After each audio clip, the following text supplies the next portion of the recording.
My guest is Stephané Burger. She is owner of Qubit Kids Edu and founder of Diversio Learning Academy. She has two children who follow the American high school diploma path.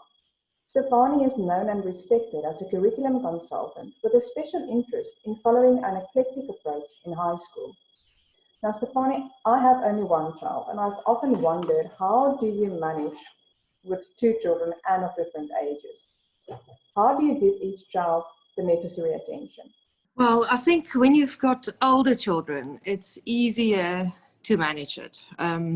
The younger kids, they normally need the attention as they are learning to read and learning to write and doing arithmetic. And they do tend to take more of your time. The older ones, because they are more independent, they are able to work on their own and carry on as you give them tasks. And I think it does definitely make a difference. We've got a big age gap, so I think it's to our benefit. Our kids are 6 years apart, so it allows me the time with both of them we need it, so I can give the older one work and he can continue. And when he does need input, he can come to me, and normally I am available, but sometimes I'm busy with the younger sister. And then he carries on with whatever he's busy with. And then afterwards, I can come back to him. I think the difficulty is when you have more than two, and you have 3 or 5 or 6 to manage them, and to give them all the attention, not only educational, I mean, emotional as well, and just as a family. And the most important thing for me is then to have certain things that you can do together as a family. For instance, if you're religious, have a Bible study in the morning, or time at least where you can talk to all of them. And if they do have something that they need to discuss with you regarding their work and their school day, then it can happen early in the morning. And if there's someone that struggles, or there's a child that has a learning difficulty, then you know that that child will need more of your time as well. So you need to find a management system almost that you can put in place to allow you the time with the specific children that need it most. Well, that links to my next question is, how do you structure your day and how do you deal with different interests? Well, yeah, that can be a big problem, because we have certain things that we have to learn that we know. We do want them to be almost delight directed in a certain way so that they can find their own interests. But you also want them to be guided and not just follow a path where they end up not learning what they maybe wanted in the end. So I think it goes along with guidance a lot.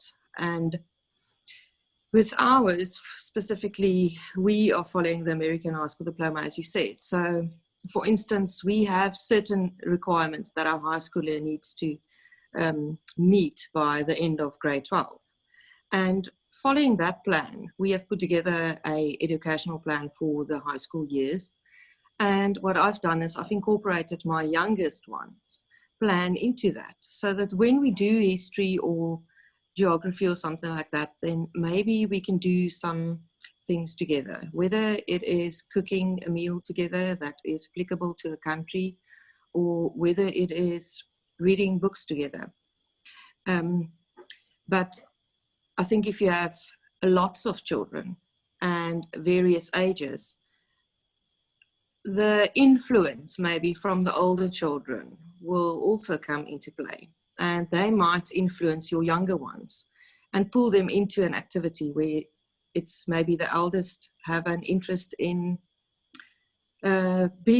making their own band or starting a band, and have a high interest in playing guitar or drums or something like that. And your younger child might not, but then there might come another one that is definitely interested in their older brother's music approach. And they might start learning from them. And the older one might even incorporate that little one and teach them. And I think that's the beauty of homeschooling. You are allowed to have those experiences in your home if you have lots of children. I think it's it must be wonderful to have a big family. I don't think I will be able to manage it though. 2 of them, they are already enough, and a handful sometimes. So, but I take my hat off for moms that definitely have more than 2 even. Connie, you chose the American high school diploma route because you like the eclectic approach and you incorporate the Charlotte Mason approach. How do you do that? Can you explain to parents? I think many are familiar with the Cambridge way, and you tried it and it didn't work. Can you maybe share a bit more about that? We tried the Cambridge for a short while, and our son didn't like the approach and the textbooks and other things that we tried.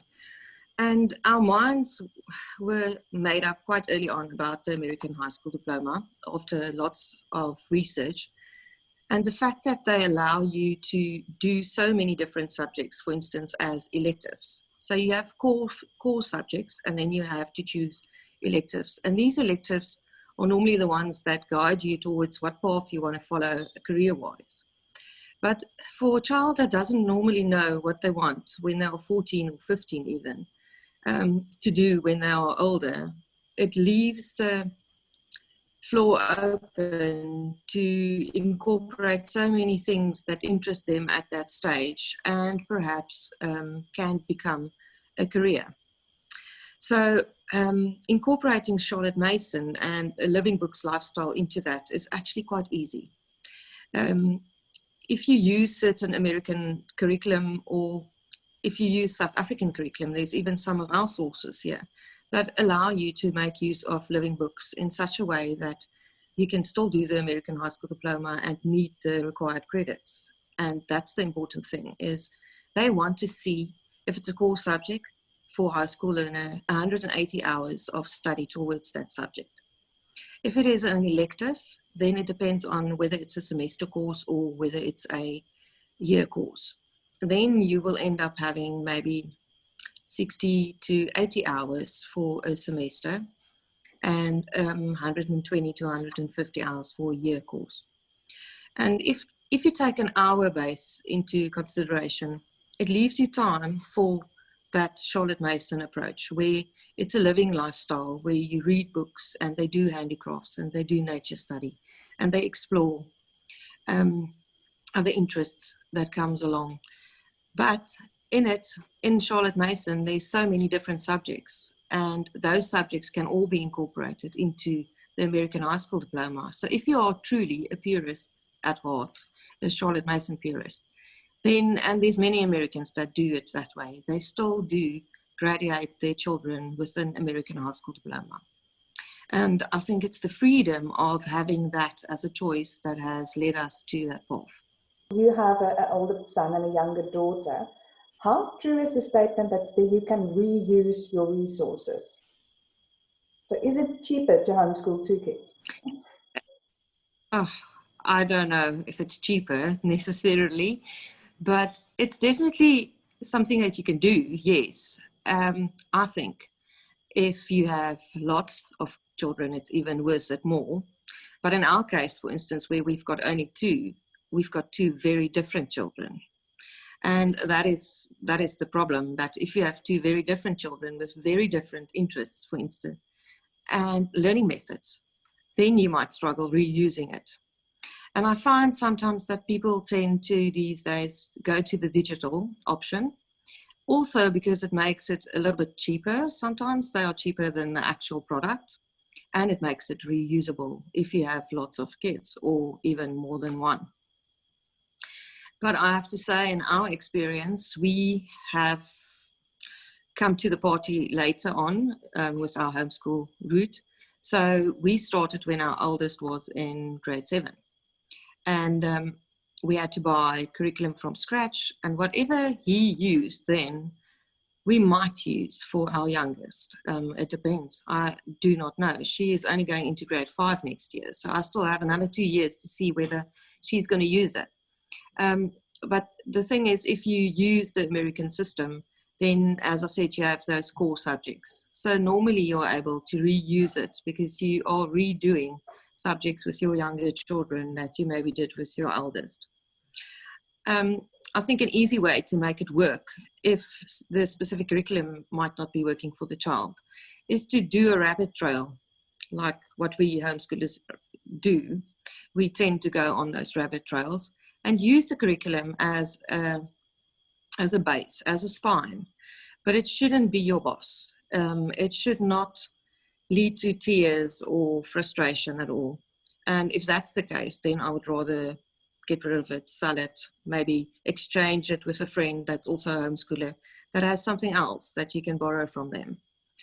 But it's definitely usable, reusable with a string of kids.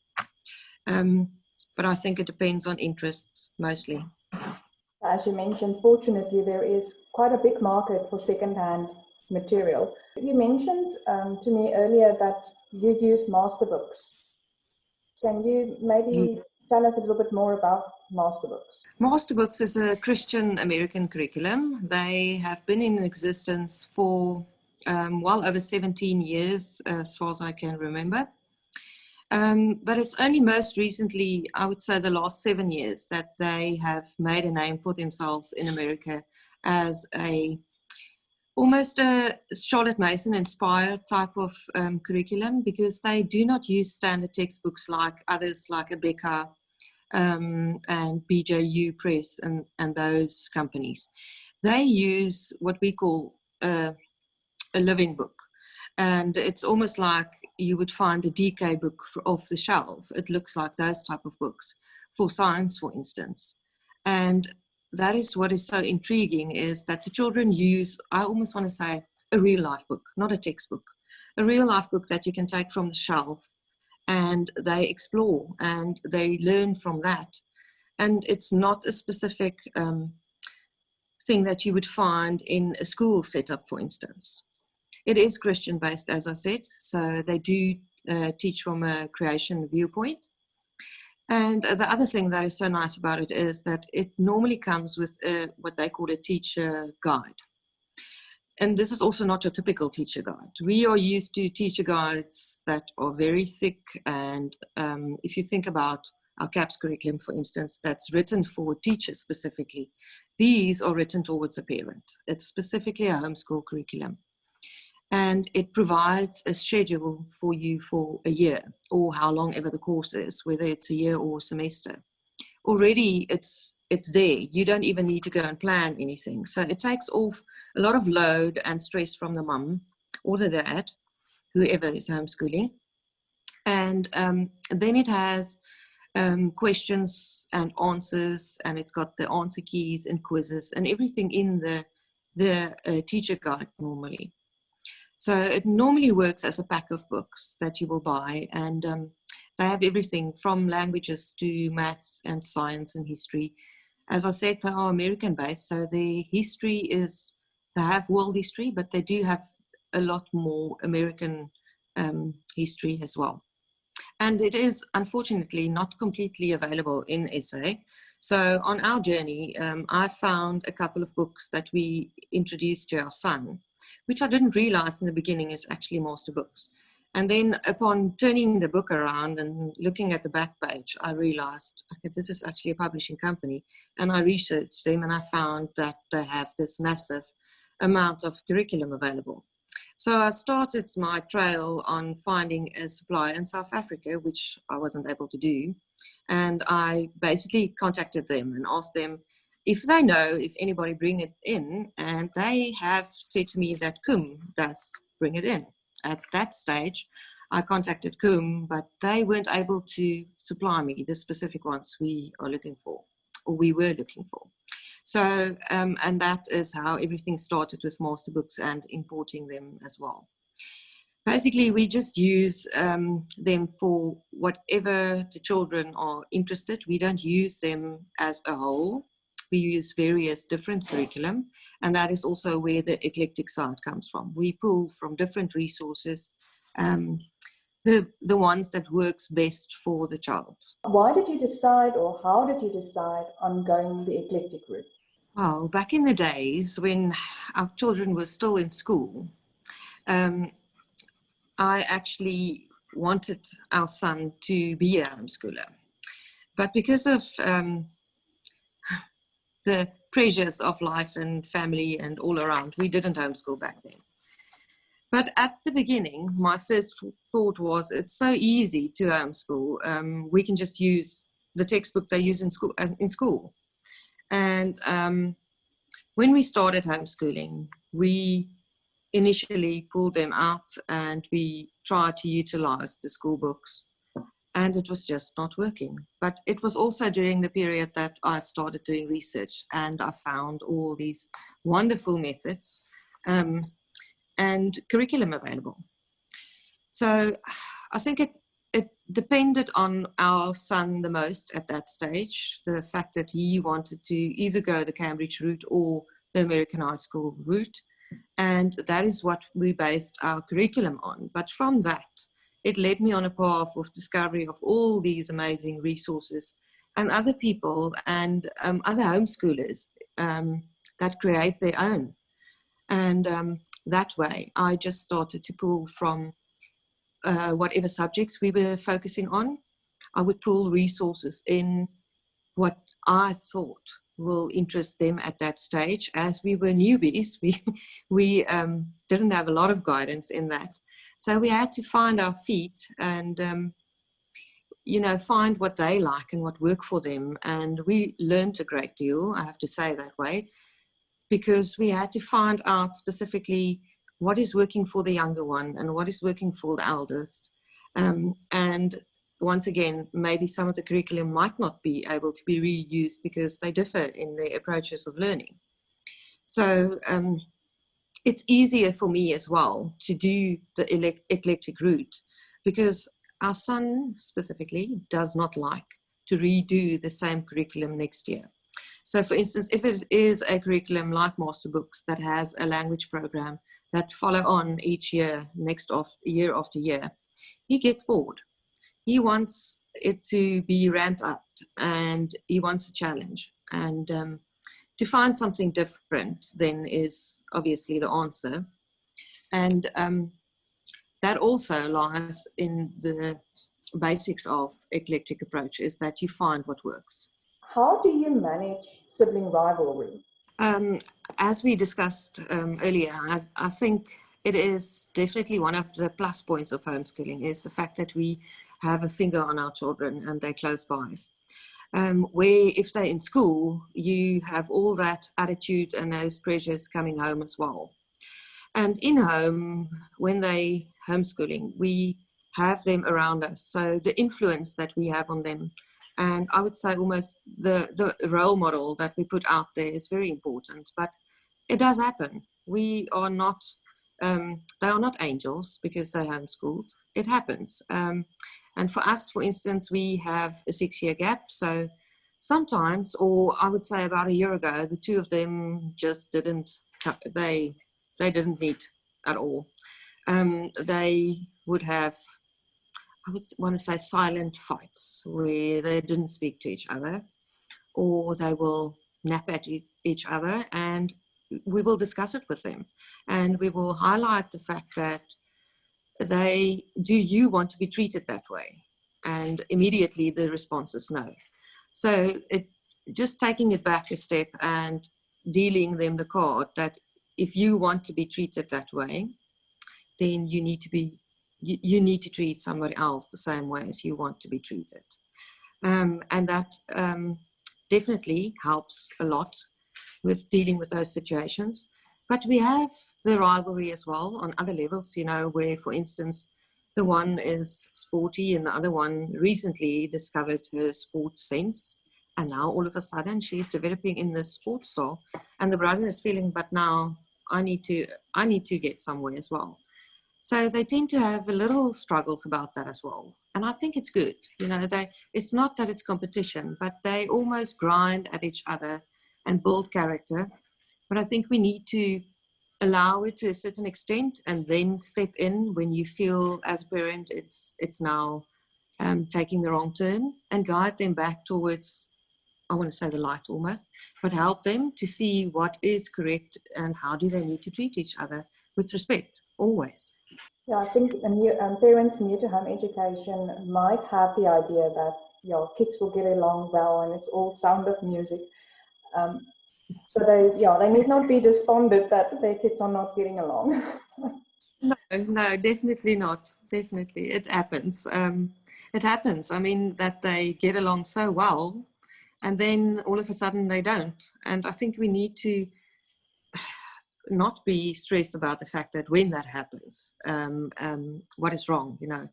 I think it's also a natural way of growing up.